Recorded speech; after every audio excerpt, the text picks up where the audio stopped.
Assalamualaikum warahmatullahi wabarakatuh. Selamat bertemu kembali teman-teman semua. Pada kesempatan ini kita akan membahas tentang teknik analisis dengan regresi linier. Nah, regresi linier dalam sejarahnya ini istilah regresi diperkenalkan oleh Francis Button ya, dengan hipotesisnya. Meskipun ada kecenderungan bagi orang tua yang tinggi mempunyai anak-anak yang tinggi dan bagi orang tua yang pendek mempunyai anak-anak yang pendek, tetapi distribusi tinggi dari suatu populasi itu tidak berubah secara mencolok dari generasi ke generasi. Jadi yang namanya regresi itu kemunduran ke arah yang sedang. Kita lihat ilustrasinya seperti ini. Jadi ini orang tua yang tinggi, ini orang tua yang rendah. Kecenderungannya ke sini, ke tengah-tengah. Ya, jadi ada selalu di tengah-tengah. Nah, pengertian dari regresi sendiri, analisis regresi ini merupakan studi ketergantungan satu atau lebih variabel bebas terhadap variabel tidak bebas, dengan maksud untuk meramalkan nilai variabel tidak bebas. Jadi variabel tidak bebas ini, sekali lagi diingat bahwa variabel tidak bebas ini adalah variabel dependent. Ya, variabel dependen dan variabel independen. Contoh penerapan analisis regresi. Yang pertama ini tadi hipotesisnya Button ya, analisis regresi antara tinggi orang tua terhadap tinggi anaknya. Kemudian analisis contoh berikutnya bisa juga digunakan untuk regresi antara pendapatan terhadap konsumsi rumah tangga. Ini teorinya Keynes ya. Analisis regresi antara harga terhadap penjualan barang dan sebagainya ya, tingkat upah terhadap pengangguran, suku bunga terhadap harga saham, bisa juga biaya iklan terhadap volume penjualan, itu bisa. Ini contoh-contoh penerapan dari analisis regresi. Studi ketergantungan antara statistik versus fungsional, bahwa yang namanya hubungan kausal ketergantungan statistik ini contohnya konsumsi dengan pendapatan, masa kerja dengan produktivitas, iklan dengan penjualan. Tetapi kalau fungsional misalnya likuiditas dengan aktiva lancar, produktivitas dengan hasil produksi, kemudian upah karyawan dengan jam kerja. Perbedaan mendasar antara korelasi dan regresi. Jadi kita dengan teknik analisis regresi nanti kita juga akan mendapatkan korelasi. Korelasi itu hubungan. Kalau korelasi hanya menunjukkan sekedar hubungan, tapi regresi ini menunjukkan hubungan pengaruh. Jadi hubungannya berpengaruh. Kalau korelasi variabel tidak ada istilah variabel tergantung dan variabel bebas, atau variabel independen dan variabel dependen. Tetapi dalam analisis regresi nanti terdapat istilah variabel tergantung atau variabel independen dan variabel bebas atau variabel dependen. Itu perbedaan mendasar antara korelasi dan regresi. Nah, istilah dan notifikasi variabel dalam regresi biasanya itu Y ini sebagai variabel tergantung atau variabel dependen, atau bisa disebut juga variabel yang dijelaskan, explained variable, bisa juga disebut predictive ya, regression response. Nah, ini adalah variabel Y. Sedangkan variabel X ini adalah variabel bebas atau variabel independen, explanatory, bisa juga disebut prediktor. Oh, ini prediktan ya kalau Y-nya. Variabel yang meregresi atau regresor, dan stimulus of control, stimulus atau kontrol variabel. Ini variabel X gitu ya. Persamaannya seperti ini teman-teman semua. Persamaan regresi linear sederhana Y sama dengan A plus BX ditambah dengan nilai residu. Nilai residu ini adalah variabel-variabel yang tidak dimasukkan dalam model ini. Untuk mendapatkan nilai B rumusnya seperti ini. Nah, bisa dilihat. Untuk mendapatkan nilai A nanti rumusnya seperti ini ya. Nah, contoh kasus misal di sini ada seorang manajer pemasaran akan meneliti apakah terdapat pengaruh iklan terhadap penjualan pada perusahaan-perusahaan di Kabupaten Waterford. Untuk kepentingan penelitian tersebut diambil 8 perusahaan sejenis yang telah melakukan promosi. Datanya seperti ini. Ya. Oh, sebentar ini ya. Ini contoh kasusnya. pemecahannya. Jadi kalau dalam kasus ini bisa diambil nanti judulnya pengaruh biaya promosi terhadap penjualan perusahaan. Pertanyaan penelitiannya, apakah terdapat pengaruh positif biaya promosi terhadap penjualan perusahaan? Hipotesisnya nanti terdapat pengaruh positif biaya promosi terhadap penjualan perusahaan. Nah, kemudian kita bisa merumuskan kriteria penerimaan hipotesisnya nanti. H0 kalau dalam statistik itu ya, tidak dapat pengaruh positif biaya iklan terhadap penjualan perusahaan. H alternatifnya terdapat pengaruh positif biaya iklan terhadap penjualan perusahaan. Ini kriteria diterima atau ditolak nanti. H0 diterima, kalau ini HA diterima. Kita akan lihat nanti pembahasannya. Nah, tadi contohnya diambil 8 perusahaan. Data yang dikumpulkan seperti ini contohnya. Ini contoh variabel Y penjualan, ini variabel X nya, ini datanya dari 8 perusahaan. Nah, kemudian untuk analisis data diperlukan perhitungan apa? Kita bisa mendapatkan nanti persamaan regresi, bisa mendapatkan nilai prediksi, bisa mendapatkan namanya koefisien determinasi, bisa mendapatkan nanti kesalahan baku estimasi, bisa mendapatkan nanti yang kelima ini kesalahan baku koefisien regresi, bisa mendapatkan nanti nilai F hitung, nilai T hitung, dan kemudian terakhir kita tarik kesimpulan apakah nanti hipotesisnya diterima atau ditolak. Ya. Nah, secara manual persamaan regresi untuk mendapatkan nilai-nilai tadi di rumus tadi, ya, rumus yang ini nih, untuk mendapatkan nilai B, A, ya, nilai B N dikalikan nanti sigma X dikali Y dikurangi jumlah nilai X jumlah dikalikan jumlah nilai Y. Kalau kita bikin tabel nanti akan seperti ini.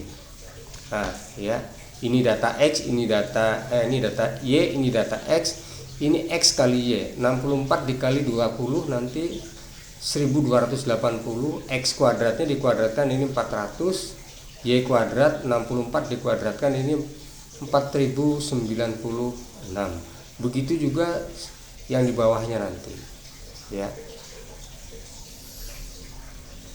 Nah, nilai B diperoleh seperti ini, 1,497, nilai A diperoleh sebesar 40,082. Jadi nanti persamaan regresi yang terbentuk ini, Y sama dengan 40,0082 ditambah 1,497 X ditambah E, residunya ini.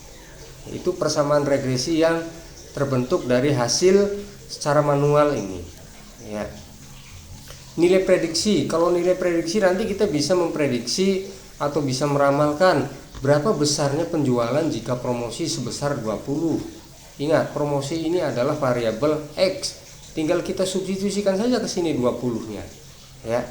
Nah, di sini 40,082 ditambah 1,497 kali 20 sama dengan 70,022. Begitu juga seterusnya, ya. Kalau 16 promosi berapa? Tinggal kita masukkan saja, disubstitusikan sini. Kalau 34, kalau 23, kalau 27, kalau 32. Ini hasilnya dan seterusnya itu. Ya. Kita bisa menghitung atau bisa meramalkan, bisa memprediksi berapa besarnya penjualan kalau persamaan regresinya sudah kita bentuk. Nah, kita hitung ini prediksinya, ini Y prednya. Itu ya.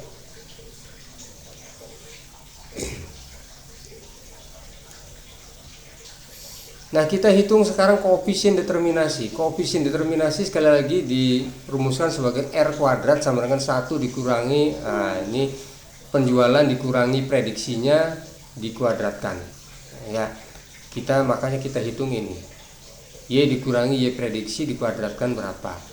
Y-nya ini adalah ini 70,022. Y prediksinya, oh ini Y prediksi, Y-nya kan ini nih 64, ya. Maka selisihnya berapa kemudian dikuadratkan, ya. Nah, kalau ini Y dikurangi Y rata-rata, nah tadi dihitung seperti ini, ya. Ini secara manual, ya, secara manual seperti itu. kita dapatkan R kuadratnya 0,743. Kalau adjusted R square-nya nanti seperti ini, dihitung ini rumusnya ya. Kita nanti akan lihat dengan SPSS seperti apa. Kesalahan baku kita dapatkan 6,1576. Standar error koefisien regresinya kita dapatkan 0,359. Ini rumusnya ya. Uji F. Nah, ini uji F-nya. Uji F ini digunakan untuk ketepatan model. Apakah nilai prediksi mampu menggambarkan kondisi sesungguhnya? Kita dapatkan seperti ini. F hitungnya ini rumusnya ya. Kita substitusikan ke sini R kuadrat. K-nya ini adalah berapa variabel? Min 1. Ya, N min 1. N-nya berapa? N-nya 8 tadi. N min 2. N min K ini di sini ya. Kita dapatkan nilai F-nya 17,367 ya. Karena F hitung lebih besar dari F tabel, maka persamaan regresi dinyatakan baik. Goodness of fit. F tabelnya dari mana? Kalau kita cari dari buku-buku statistik, F tabel nanti ini T tabel, ini F tabel. Ya, ini tabelnya. Ya, tadi datanya berapa? 8 di sini 8. Ya. N-nya berapa tadi itu? Didapatkan F tabel 5,99. Mana nih?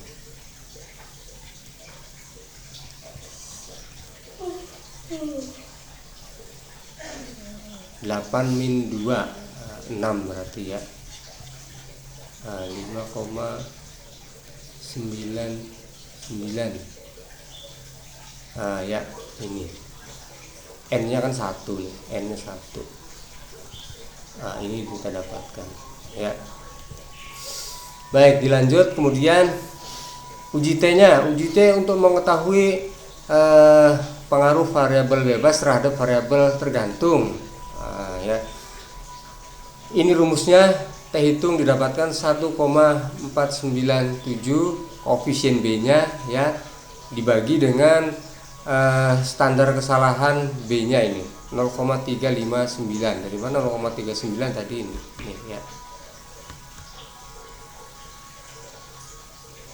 Nah, kita dapatkan F-nya 17,367. F hitung ini, T hitungnya 4,167 ya. Kalau dibandingkan dengan nilai tabel 4,167 ini lebih besar dari T tabel. Kita lihat T tabelnya.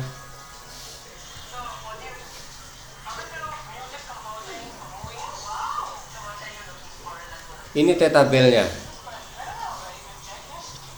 Ya, ini T tabelnya. Kita lihat tadi berapa?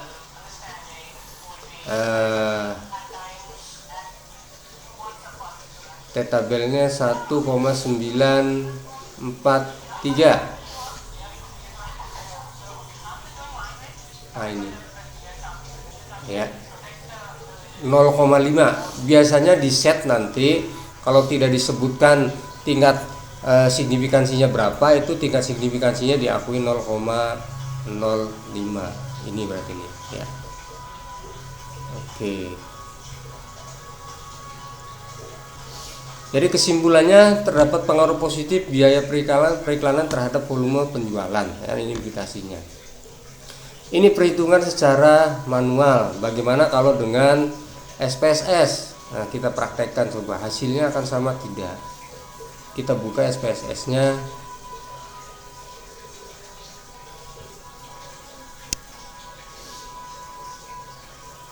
Mana ini? Nah, ini SPSS-nya.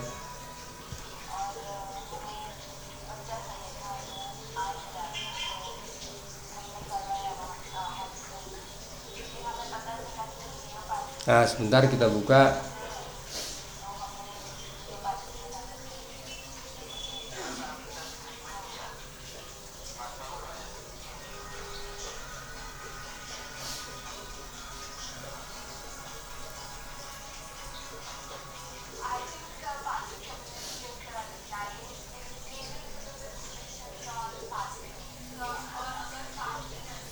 Baik, tampilannya SPSS nanti seperti ini teman-teman semua. Nah, silahkan teman-teman punya SPSS berapa pun ya. Kalau yang saya punya ini SPSS 22. Kita lihat hasilnya. Kalau ini hasil perhitungan secara manual, nilai regresinya seperti ini ya. Bagaimana kalau dengan menggunakan SPSS? Kalau manual kita menghitung ya butuh waktu lah ya. Kita lihat kalau menggunakan SPSS seperti apa.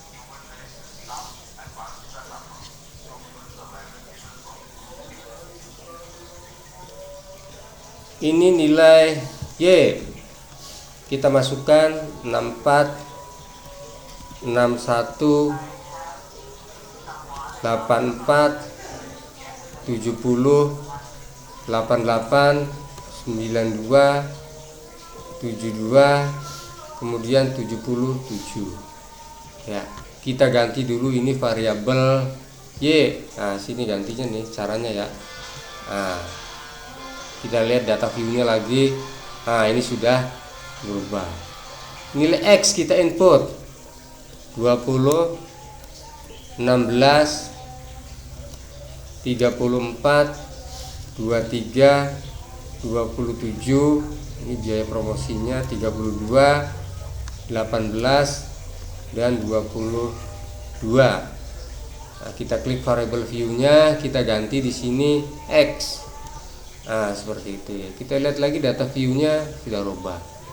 Jadi kalau menggunakan SPSS seperti apa analisis regresi, ini cukup sederhana teman-teman ya. Lihat, langkah pertama kita klik analis, kemudian cari regression, kemudian linear. Nah, di sini ada kotak dialog linear regression. Yang variable dependent kita masukkan ke dependent, yang independent kita masukkan ke independent. Di sini variable dependentnya ini adalah variable Y. Ya. Variable independentnya ini adalah X, biaya promosinya. Kita abaikan pilihan yang lain, langsung oke. Nah, ini hasilnya teman-teman. Ini hasilnya. Ya. R kuadratnya ini sebesar 0,743. Nah, kita lihat tadi R kuadratnya berapa kalau secara manual ya. 0,743. Adjusted R square-nya 0,70. Kita lihat hasil SPSS. Adjusted R square-nya ini 0,700, sama ya. Kemudian persamaan regresinya, persamaan regresi itu dari sini nih. Nah, dari sini. Ini koefisiennya yang mana? Koefisiennya ini 40,082. Nah, nilai A-nya ya, nilai A 40,082. Ini nilai A-nya. Nilai B-nya 1,497, sama tidak ya? Ini nilai B-nya 1,497, sama nilainya ya. Ini uji F-nya. Kalau uji T-nya ini nih, hipotesis diterima atau tidak, tinggal kita lihat signifikansinya saja. Signifikansinya 0,006, lebih kecil daripada 0,05 ya, lebih kecil daripada 0,05. Nilainya T hitungnya 4,167. Coba nilai B hitungnya berapa di sini? Nilai B-nya setelah dihitung 4,167 ya. Jadi kalau lewat SPSS tinggal lihat ini saja. Kalau lebih kecil dari 0,05 berarti itu hipotesisnya ada pengaruh ya. Ada pengaruh biaya promosi terhadap penjualan, karena hipotesisnya tadi seperti itu ya. Itu cukup cepat lah kalau dengan menggunakan dengan SPSS. Sekarang kita lihat kalau di materi awal di pertemuan itu tentang contoh teorinya Keynes. Nah, teori Keynes ada yang menanyakan saya, ini nilai-nilai dari mana? Sama ini persamaan regresi nih, ini nilai T-nya ya. Nilai T ini nilai R kuadrat, ini signifikansinya berapa? Kemudian ini nilai apa? Persamaan regresinya. Datanya sini. Nah, ini datanya. Ini Y, ini X, konsumsi dan pendapatan. Coba kita masukkan ke sini ke SPSS. Ya. file yang baru lah, kita buka yang baru saja ini ya. Nah, cukup kita kopas saja ini ya, copy, buka datanya di sini. Nah, sini paste saja ini ya. Ini data konsumsi ya, data konsumsi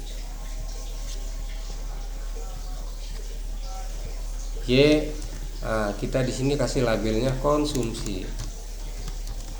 Itu ya. Kembali lagi ke data view, pendapatannya ini X. Kita copy saja, kita blok, kita copy.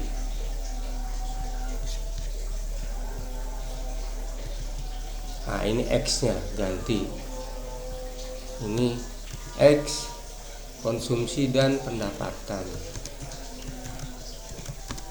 Oke ya, kembali ke data view. Kemudian sederhana analis regression linear.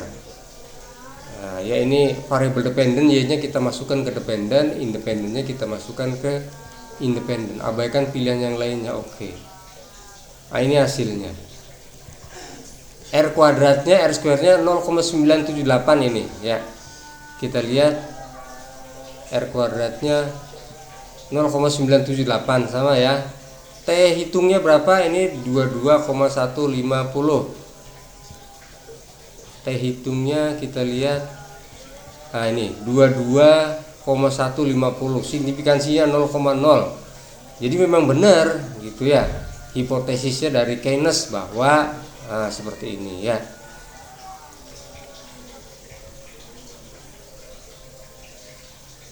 Nah, ini hipotesisnya Keynes memang benar, jadi diterima aja hipotesisnya yang menyatakan bahwa ada kecenderungan ya, ada kecenderungan bahwa orang akan meningkatkan konsumsinya dan seiring dengan meningkatnya pendapatan. Jadi kalau pendapatannya meningkat, ya mesti konsumsinya juga akan meningkat. Ini teorinya Keynes dan itu sudah dibuktikan di perhitungan kita benar. Gitu ini ya, signifikan, sangat signifikan nih 0,0000 gitu ya. Kalau kita bandingkan dengan 0,05 itu masih lebih kecil, sehingga ini hipotesisnya diterima ya, hipotesis Keynes. Nah, itu saya kira tentang materi regresi linear yang sederhana. Sederhana itu apa? Regresi linear sederhana itu karena X-nya itu atau variabel independennya ini hanya satu ya, ini hanya satu. Ada juga nanti regresi linear berganda, X-nya nanti lebih dari satu. Oke, saya kira sekian materi kita kali ini tentang regresi linear, mudah-mudahan bermanfaat. Saya akhiri, billahi taufiq wal hidayah. Assalamualaikum warahmatullahi wabarakatuh.